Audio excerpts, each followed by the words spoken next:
সোনা বাবু, কি হয়েছে? বলছি আমার বন্ধু এসছে আজকে, আমাদের দুজনের জন্য একটু গরম গরম চা করে দাও তো। এক্ষুনি আমি করে দিচ্ছি, তার আগে তুমি একটু শুনে যাও, তোমার সাথে কথা আছে। ঠিক আছে, তুই বস, আমি একটু বৌদির সাথে কথা বলে আসছি। ঠিক আছে। কি হলো, আমাকে ডাকলে কেন? আরে আমি বলছিলাম তোমার বন্ধুর সামনে অন্তত আমাকে এই নামে ডেকো না, আমার লজ্জা করে তো নাকি।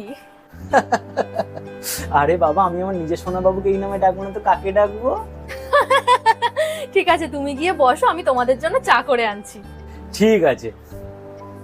আর বল ভাই, তোর খবর কি? আচ্ছা ভাই, তোদের বিয়ের এত বছর হয়ে গেছে, তারপরে তুই তোর বউকে এত সুন্দর সুন্দর নামে ডাকিস, এত ভালোবাসিস। এত ভালোবাসা আসে কোথা থেকে ভাই? নামও নিস না আর ভালোবাসার, আমি ওর নামটাই ভুলে গেছি।